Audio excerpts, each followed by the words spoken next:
This video is brought to you by Squarespace.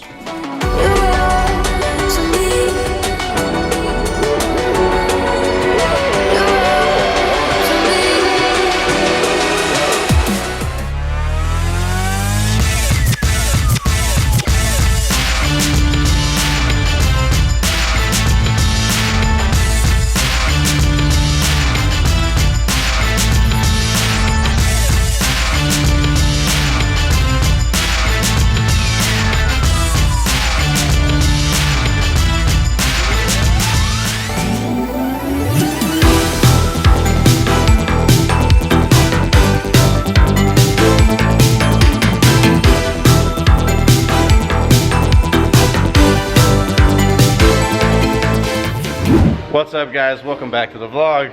We've got a good one for you today. A bunch of parts came in for the EK, so that can only mean one thing. And also, I got my dad, Big Jeff, in the house. He's here for a couple weeks. And as you guys know, on the Bad Apple project, he helped out a ton with getting the engine bay prepped for paint. He's already fast at work in here in the engine bay, getting down with some gunk engine degreaser. And now this all looked like this before. We did do a power wash before the engine came out, which got a lot of the crap out of here. But he's gone ahead and basically started cleaning everything. He's already been through the wiper cowl. This was filthy, basically black in here. And already wiped all that down. This bay is obviously gonna get resprayed, but it's gotta get prepped for that. Big Jeff's gonna go ahead and get this all tidied up. That way we can start doing our mock-ups with the engine, which is here. We've made some progress on that. And we've also got our transmission in the house now, as well as our F20C intake manifold that we're going to be running to make this thing configured in a front to back format, or longitudinal. This is going to be an exciting project. I can't wait to get back on it. I'm actually working on the 335 with Ricky today. We got to get the air suspension buttoned up. Big Jeff's going to be cranking away on this. As soon as he's done, we can start test fitting this engine transmission setup.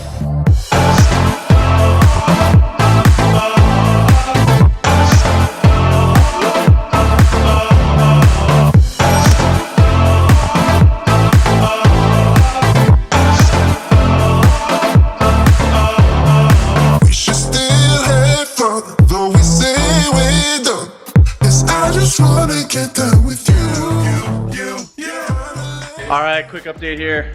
Big Jeff's wrapped up his cleaning sesh. It looks a lot better than it did. What do you think? You happy? Yeah, not bad. Not bad. So the next move, now that the bay is clean, is probably to start sanding with some Scotch-Brite pads and get the surface scuffed up a little bit so that we can actually throw a coat of paint on here. But first we need to get rid of a few things. We are not keeping a lot of the stuff in here because we are building a race car out of this. Shout out to my dad for hooking it up. The next day. We've dubbed the car the Freak because it's a front engine, rear drive EK Civic, FREK, the Freak. We think it's perfect for the car. And so you guys know, we are using a K20A. If you haven't seen the previous videos, this is the first one you're tuning into. So this is out of a USDM Acura RSX. John over at JSP Fab, who's a buddy of ours, he actually did this conversion in an 886 Corolla. He found out we were making this project, so he decided that he wanted to get involved, and he sent us over his F20C to K20 intake manifold adapter and his S2000 transmission to K20 block adapter. So this is going to allow us to mount the F20C transmission, which we have here, to the back of the engine by putting this plate in between the transmission and the engine, and then likewise the same thing for the intake manifold to the block here. But Ricky and I are going to go ahead and get cracking on this, and we'll time lapse to see you guys on board out in your minds.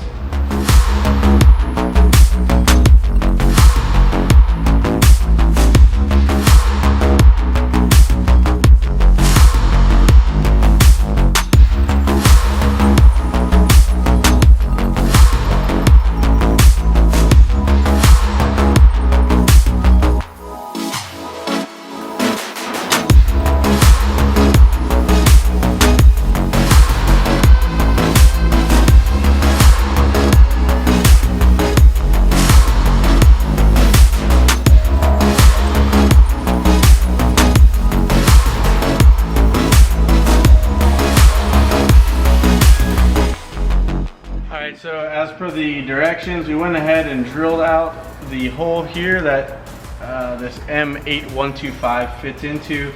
There is a little cavity on the back of the block, I guess is the best way to say, a little provision with some thickness on it so that we can actually drill it out and tap it. These directions are really in detail, so if you follow these along, I don't see any issues getting this thing to fit. So we're good there. The next thing to do is to get where this, Ricky, you want to point where that's hitting? Yeah. So that part here. right there needs to get cut off. And that looks like it's a water transfer tube or something. We're gonna go ahead and get this cut. And then I know that there's quite a bit of extensive modification that has to happen back here. I'm pretty sure this whole thing gets cut off. So we're gonna start with this, see how we get, and go from there. Yeah, let's do it.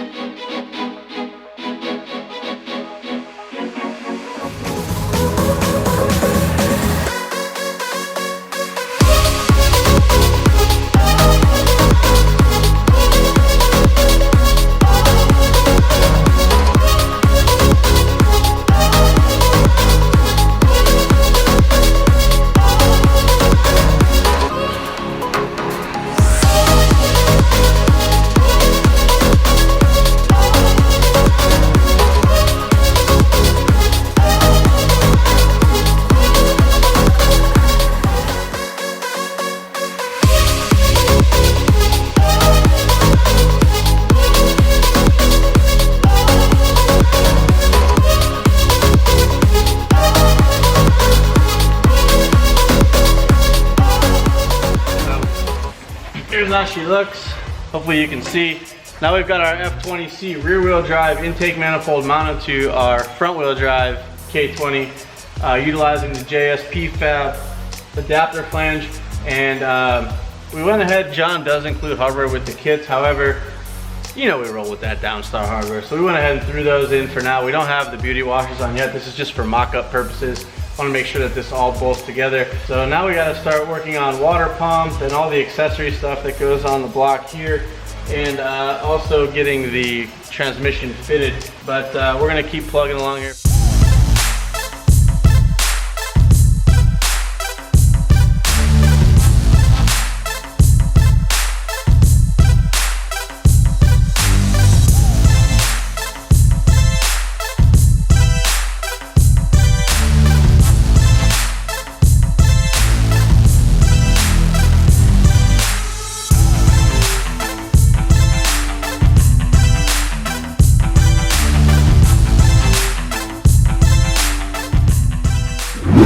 So we're on to the second day of fiddling around with this engine, and as you guys saw, we got the intake manifold on using our JSP fab adapter. So we've got our K20 made it to our F20 intake manifold, front wheel drive, rear wheel drive, and now we're moving on to the JSP K to F adapter. This is a part that is offered through their site and makes adapting a rear wheel drive transmission to a front wheel drive engine a breeze.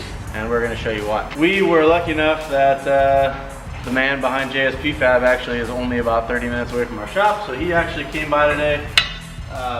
John's been a long-time friend of mine, helped me with my Corolla back in the day when we built that, and been playing with cars for a while together. So it's nice to have him locally here. He's going to show us real quick how to put this on, even though we got a full direction sheet here. But we've got the guy who wrote the directions, so we don't need this.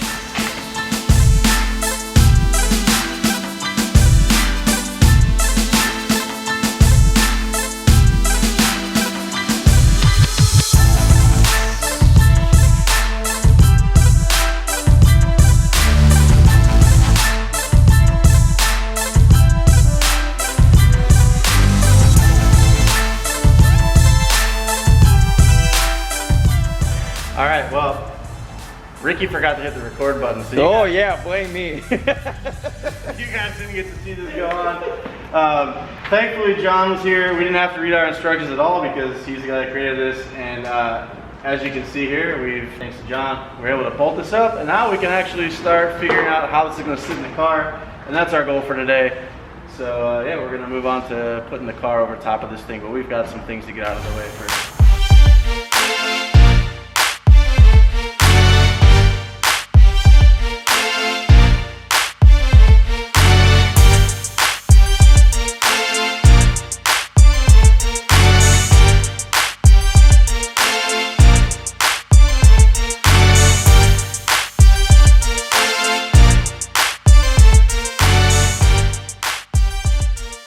All right, so Ricky just made quick work of getting the subframe out of here. It used to sit right here and mount up underneath the frame rails. And now we're gonna be removing the plastic channeling that runs along under the car, which houses the fuel lines that is now all over the floor. I'm trying to clean the floor. Ricky style. So here's our front subframe, just chilling. A lot of this stuff is not gonna be used anymore, but the easiest way to take it out was just to remove it all as one unit. Just undid the steering shaft and dropped it down as one. So now the next move is to get the engine, which is here, sitting in here so that we can start figuring out what all here we're gonna need to get rid of. We've already marked a bunch of brackets and studs that are gonna go away. We're not gonna use those anymore. So we're gonna clean this up. We've got to figure out what we're gonna do with our heater core, because this thing is right in the line of fire for our tunnel. Probably gonna look at potentially an S2000 heater core, which would move it over here. We'll make the hole in the firewall. Hopefully we can figure out how to make all that work under the dash. We've got a lot of engineering work ahead of us to figuring out all this stuff, how it's all gonna fit and package in here. We spent a lot of time talking with John from JSP Fab. He has a heap of knowledge about these engines, these transmissions, rear wheel drive, and a lot of Honda knowledge. So he was a good guy to chat with. He gave us some ideas that we're gonna try as well.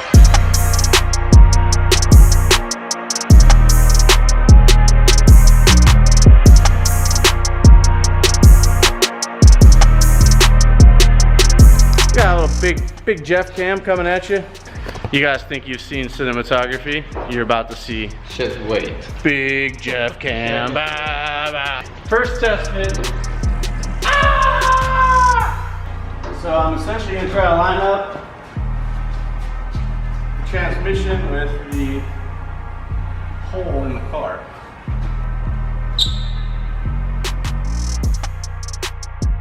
I'm gonna lay under here. All right. So if that's dead center with the shifter hole, we're probably too far back, huh?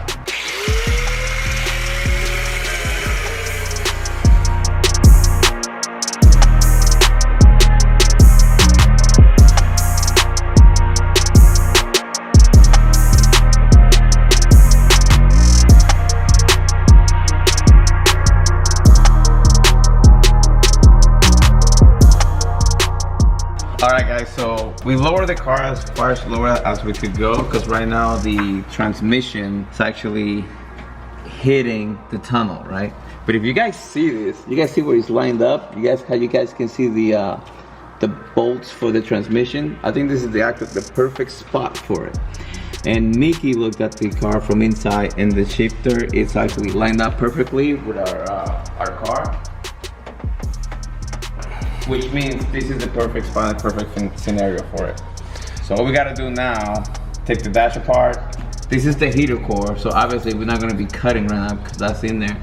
Take the whole dash apart. This is what he's talking about, the heater core. Heater core. So in a front wheel drive scenario, these are not an issue because there's clearance because the engine's sitting this way.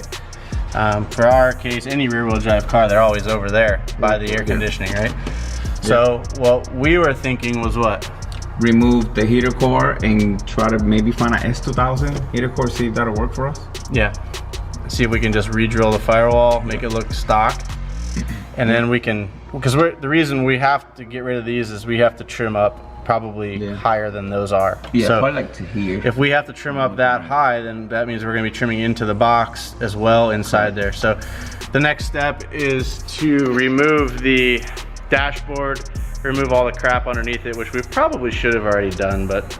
All right guys, well Ricky and I have put in a lot of hours on this over the last couple of days. We're gonna get out of here for the night, go enjoy some time with our friends and family. In the next video, we're gonna go ahead and start cutting into this thing. We're gonna remove the dashboard, the heater core. Well, we may not have to remove the heater core. We're gonna look and see where that resides and if we need to move it. If we do need to move it, we'll cross that bridge when we get there. But we think there's a wee chance that we can just cut underneath it and get by. So, maybe. In the next video, we're gonna start cutting this thing up and getting this engine where it's supposed to be. Thank you guys so much for tuning in. We'll see you in the next vlog. See you guys. Alright, so we have a baby Tahitian Blue Maxima clam for today, which you open up in the water because you don't want to get air bubbles into it because that can cause it to go into their cavity and that's not good. So we'll put her right here, we'll see how she does. Oh, she moved. You see that? Yeah. Oh, there we go. Opening them up already. What's up, bro? Last time Dan was here, he brought the shark egg, which you guys commented on. Yeah. Here, let me show them my sanding job. Oh yeah. Yeah, let's get a nice, clean shark egg on that one. That's You like that? We can't show There that. we go. All right. Well, it was Dan brought a goby. He's kind of back there. I'll see if I get a better shot later when he It's a comes out. Mandarin goby. Mandarin goby.